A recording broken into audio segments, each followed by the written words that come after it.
संजीव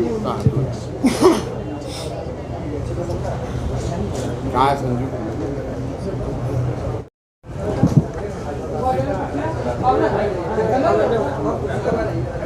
इधर आ जाओ, बैठो। अरे बैठो, आओ इधर बैठो। थोड़ा सा तीनों के बगल में इसको बैठो। तुमरा आजे भी एक चेयर इनको भी दीजिए ना। हाँ भाई आजे जी। और सरदार भाई उधर आइए। एक साइड आप लोग पांचों प्रत्याशी एक साइड आ जाइए। इधर आइए, आओ चेयर और दिलवा लो। सरदार आइए, चेयर है, चेयर एक दिलवाओ। बैठो, चलो बैठो बैठो। बिहार के लोगों के डीएनए में मजदूरी करना लिखा है। ये लोग बिहारी जो है ये डीएनए मजदूरी करने के लिए पैदा हुए हैं और एमएससीवाई आकर उन्हीं बिहार के युवाओं के बीच में वोट मांगेगा और वोट मांगेगा तो लड़के उस पर रिएक्ट नहीं करेंगे, बिल्कुल करेंगे। नीतीश कुमार की मानसिकता क्या दर्शा है? नीतीश कुमार की मानसिकता शिक्षा और शिक्षण संस्थाओं के प्रति उदासीनता है, वो दिखाता है। ठीक है भैया, बहुत आप भी पत्रकार हैं तो उधर काम बैठिए। चलिए अफसर इस तरह छात्र विंग का है, जन सुराज का छात्र विंग अभी औपचारिक इसका स्वरूप नहीं है, लेकिन इसको बनाने चलाने की जिम्मेवारी हमारे जो 4 साथी बगल में बैठे हुए हैं। अजय यादव जी हैं, ये पुराने लॉयर हैं और पटना विश्वविद्यालय के छात्रों की राजनीति करते रहे हैं। बगल में संजीव सरदार जी हैं जो पहले एलजेपी से जुड़े रहे हैं, हालांकि बीएन कॉलेज से छात्र राजनीति लंबे समय तक इन्होंने किया है। इसके बगल में वही अपना परिचय आपको दोनों लोग अपना भी दीजिए। भास्कर हैं जो कि यहाँ पर लंबे समय से ये भी राजनीति करते रहे हैं और विशेष करके अनुसूचित जाति समाज के छात्रों के बीच में काफी लंबी इनकी पकड़ रही है। और रवि प्रकाश हैं, ये भी बीएन कॉलेज के हैं, छात्र नेता हैं, बहुत पहले से हमारे साथ जुड़े हुए हैं ये लोग। अब यही लोग, अच्छा इम्तियाज साहब भी हैं, देखा नहीं मैंने आपको, इम्तियाज साहब भी हैं।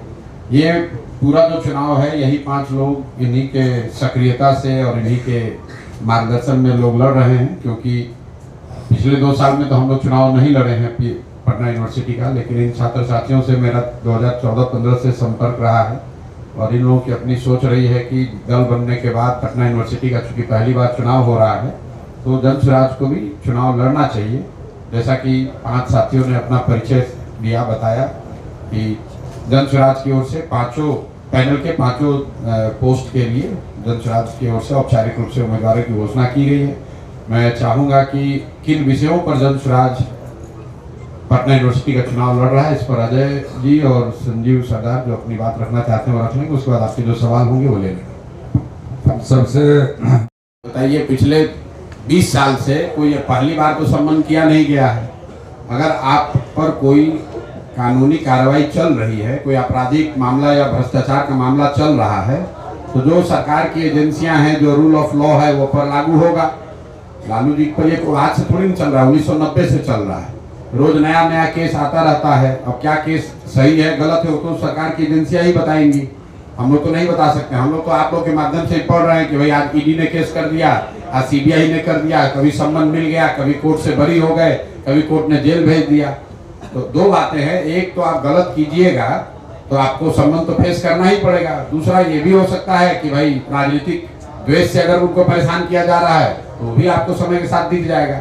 लेकिन जहां तक लालू जी के भ्रष्टाचार का मामला है आरजेडी का, तो ये इसको तो कोर्ट्स ने जांच लिया, कन्विक्ट कर दिया।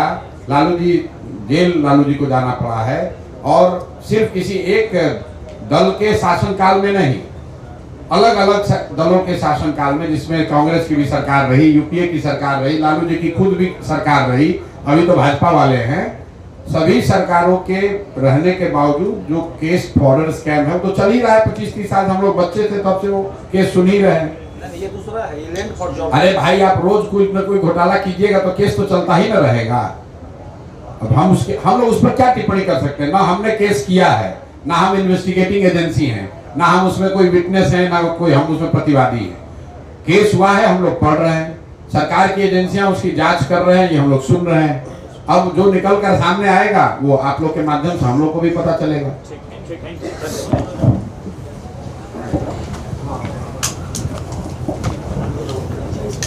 क्या हुआ? दिन ब दिन खराब हो रहा है।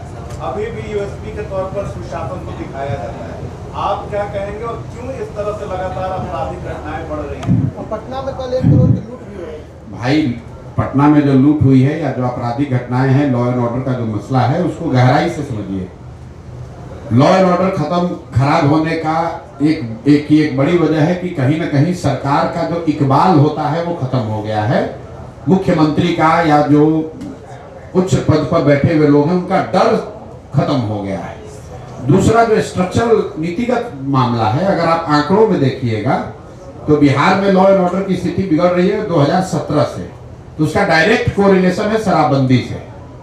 जब से शराबबंदी यहाँ लागू हुई है, नीतीश कुमार वही हैं, व्यवस्था वही है, पुलिस वही है, लेकिन लॉ एंड ऑर्डर की स्थिति बिगड़ती जा रही है। क्यों? इसलिए कि उसी पुलिस प्रशासन पर जिसकी जिम्मेवारी लॉ एंड ऑर्डर की थी, उसी पर शराबबंदी लागू कराने, उसको चलाने, छिपाने, कमाने का इतना बड़ा बोझ आ गया है कि पूरा टाइम तो वो शराबबंदी और बालू माफिया से ही उलझने में लगा हुआ है। रूटीन लॉ एंड ऑर्डर का काम करता नहीं। और ये मेरे वक्तव्य नहीं है, इस देश के चीफ जस्टिस ने कहा कि बिना सोचे समझे शराबबंदी जैसे कानून बनाने से लॉ एंड ऑर्डर और लीगल पूरा सिस्टम उससे चोक हो गया है। तो आप आंकड़ों में जाकर देख लीजिए, जब से शराबबंदी लागू हुई है उसके बाद से, चाहे महागठबंधन की सरकार रही हो या नीतीश और भाजपा की सरकार रही हो, लॉ एंड ऑर्डर बिहार में बिगड़ता ही जाएगा। थाने में 10 आदमी है, 10 में 6 आदमी तो खाली शराबबंदी में लगा हुआ है। लॉ एंड ऑर्डर देख कहाँ रहा है?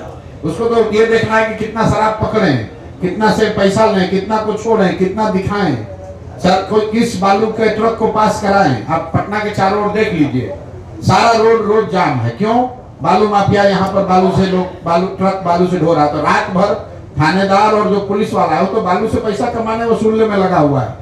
उसको कहाँ इस बात की चिंता है कि लूट कहाँ हो रहा है और कहाँ पर डकैती हो रही है। और कहीं ना कहीं नीतीश कुमार, मैं पहले से कह रहा हूँ, शारीरिक और मानसिक तौर पर शिथिल हो गए हैं। अब शारीरिक तौर पर थक गए हैं, प्रशासन की कोई चिंता है नहीं, कोई उनकी भागीदारी है नहीं, तो प्रशासनिक कार्यों में दिखेगा ही दिखेगा। जब आपके मुख्यमंत्री उनको समझ में ही नहीं आ रहा है, उनको बातें याद नहीं रह रही हैं, उनको जिला का नाम नहीं याद है, तो उनसे आप क्या अपेक्षा करेंगे? लॉ एंड ऑर्डर तो खराब होगा ही होगा। एक सवाल भैया, आप सभी पत्रकार बंधुओं से, इलेक्ट्रॉनिक और प्रिंट मीडिया के, यूनिवर्सिटी की जो स्थिति है उसके लिए मूलतः नीतीश कुमार और भाजपा के लोग जिम्मेवार हैं। माननीय प्रधानमंत्री मोदी जी जिम्मेवार हैं, जिन्होंने इसको सेंट्रल यूनिवर्सिटी बनाने की मांग को खारिज कर दिया और खारिज करते हुए ये कहा कि हम लोग इसको इंटरनेशनल यूनिवर्सिटी बनाना चाहते हैं। तो इंटरनेशनल तो बनाया नहीं, सेंट्रल का माने नहीं, जो था उसको भी छत बिछत कर दिया। जैसा अभी अजय यादव जी बता रहे थे कि जो इंफ्रास्ट्रक्चर डेवलपमेंट के नाम पर, मेट्रो के नाम पर, डबल डेकर के नाम पर जो एक पटना विश्वविद्यालय की एक सैंक्टिटी थी, उसको भी बर्बाद। क्या आप अंदाजा कर सकते हैं कि दिल्ली विश्वविद्यालय के मेन बिल्डिंग्स को तोड़कर वहां पर मेट्रो कोई बना सकता है? वहां पर भी मेट्रो बना है, लेकिन हिंदू कॉलेज का या किरोड़ीमल कॉलेज का या रामजस की कोई बिल्डिंग तोड़ दी जाए, ये सिर्फ बिहार में ही संभव है। मुझे किसी ने बताया कि साइंस कॉलेज का एडमिनिस्ट्रेटिव डिपार्टमेंट का पूरा बिल्डिंग ही तोड़ दिया गया मेट्रो के निर्माण के लिए। ये तो इसके लिए मैं सरासर यहाँ पर नीतीश कुमार को दोषी मानता हूँ और उनके सहयोगी भाजपा को दोषी मानता हूँ। आरजेडी की सरकार तो है नहीं पिछले 15-20 साल से। तो अगर पटना विश्वविद्यालय की जो दुर्दशा हुई है उसके लिए अगर कोई जिम्मेवार है तो नीतीश कुमार जिम्मेवार हैं, भाजपा वाले जिम्मेवार हैं। जब यहाँ पे वोटिंग होती है, अब देखिए, और उनकी हालत ये देख लीजिए कि जदयू को तो मुझे बताया गया उनको उम्मीदवार तक नहीं मिले। 2 दिन पहले उन्होंने निर्णय किया था कि वो चुनाव लड़ेंगे, उम्मीदवार नहीं मिलने के चक्कर में वो लोग चुनाव भी नहीं लड़ रहे हैं डर के मारे। लेकिन चुनाव में जब वोटिंग होती है तो जनता की प्राथमिकता में कितना है एजुकेशन? देखिए, जनता की प्राथमिकता में सीधे तौर पर पटना यूनिवर्सिटी का बिल्डिंग, वहां के कर्मचारियों का मामला, पढ़ाई का मामला हो या ना हो, जनता की प्राथमिकता में बिहार की ध्वस्त शिक्षा व्यवस्था तो है ही। और पटना विश्वविद्यालय में कौन बच्चे पढ़ रहे हैं? जो 20-25 हजार बच्चे पढ़ रहे हैं वो तो बिहार के परिवार से ही आते हैं। कोई ऐसा गांव, कोई जिला, कोई प्रखंड पंचायत नहीं है जहां के बच्चे पटना यूनिवर्सिटी में नहीं पढ़ रहे हैं या पढ़ने की इच्छा नहीं रखते हैं। इसके अलावा पटना यूनिवर्सिटी से पढ़ा हुआ व्यक्ति, हम भी यहाँ पटना यूनिवर्सिटी से पढ़ के बैठे हैं, जितने यहाँ सरकारी विभाग में लोग हैं, नेतागण हैं, पत्रकार हैं, जो भी हर अलग अलग विधा में हैं, बिजनेसमैन हैं, प्रोफेसर हैं, टीचर्स हैं, उसमें तो बहुत सारे लोग पटना यूनिवर्सिटी से पढ़कर निकले हैं। और जब वो लोग पटना यूनिवर्सिटी की आज दुर्दशा को देख रहे हैं, जब वो Cavendish, Faraday, Jackson, Minto hostel के हालात को देख रहे हैं या उसके बारे में हम लोग सुनते हैं, तो दुख होता है कि ये इतना बढ़िया यूनिवर्सिटी था, उसकी ये हालत हो गई है। सर अब आप बताइए ना, जैक्सन हॉस्टल से या मिंटो से या कैवेंडिश से, फैराडे से कितने आईएएस आईपीएस बन रहे हैं? आज से 15-20 साल पहले इन हॉस्टल से लोग आईएएस आईपीएस बनते थे, सिविल सर्विसेज डायरेक्ट लोग यहाँ से कम्पीट करते थे। अभी क्या दुर्दशा है, आप जाकर देख लीजिए। सर, पटना सेंट्रल यूनिवर्सिटी को सेंट्रल यूनिवर्सिटी का दर्जा नहीं मिल पा रहा है। कई बार नीतीश कुमार मंच से प्रधानमंत्री के साथ एक साथ मंच पर भी रिक्वेस्ट करते हैं, आखिर क्यों नहीं मिल पा रहा है? नहीं मिल पा रहा है क्योंकि नीतीश कुमार उसको मांगना नहीं चाहते हैं। नीतीश कुमार के मांगने पर उनको केंद्र में मंत्री पद मिल गया है। कितना सीट चाहिए ये मांगते हैं तो वो मिल जाता है, कितना विधायक लड़ेंगे ये मांगते हैं, मिल जाता है। 42 विधायक होने के बावजूद हम ही खुद मुख्यमंत्री बने रहेंगे ये मांगते हैं, वो मिल जाता है। लेकिन पटना यूनिवर्सिटी की जो छात्रों के, लोगों की, बिहार की जो एक भावना से जुड़ा हुआ सवाल है कि पटना यूनिवर्सिटी को सेंट्रल यूनिवर्सिटी बनाया जाए, ये मांग सिर्फ दिखावा करने के लिए उन्होंने मंच पर कहा। इसको शर्त नहीं बनाया, ये नहीं कहा कि भाई नहीं बनाइएगा तो हम इससे हमारे रिश्तों में खटास आ सकती है। 2 एमएलए का सीट अगर कम कर दे भाजपा वाला तो उसके लिए नीतीश कुमार दिल्ली जाएंगे कि भाई 2 सीट हमारा कम नहीं होना चाहिए, 1 मिनिस्ट्री कम नहीं होनी चाहिए। लेकिन पटना यूनिवर्सिटी छत बिछत हालत में है, उसके लिए कोई उनको फर्क नहीं पड़ता है। उससे भी दुखद बात यह है कि मान लीजिए सेंट्रल यूनिवर्सिटी नहीं बना, तो जैसे पीएमसीएच को आप बड़ा बना रहे हैं, तो आप बिहार सरकार के पास इतना पैसा है कि खुद इनको कहना चाहिए था। जिस दिन प्रधानमंत्री ने ये मना कर दिया पब्लिकली कि हम यहाँ पर सेंट्रल यूनिवर्सिटी नहीं बनाएंगे, उसी दिन मुख्यमंत्री को कैबिनेट की बैठक बुलानी चाहिए थी और ये घोषणा करनी चाहिए थी कि बिहार सरकार अपने संसाधन से पटना यूनिवर्सिटी को सेंट्रल यूनिवर्सिटी से भी अच्छा बनाकर देगी। तब तो बिहारियों का सम्मान और गौरव होता।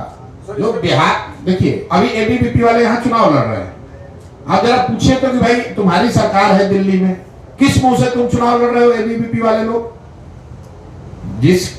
जिस भाजपा के प्रधानमंत्री ने मंच से कह दिया कि सेंट्रल यूनिवर्सिटी का दर्जा नहीं देंगे, वो एबीवीपी पटना यूनिवर्सिटी में चुनाव किस मुद्दे पर लड़ रहे हैं?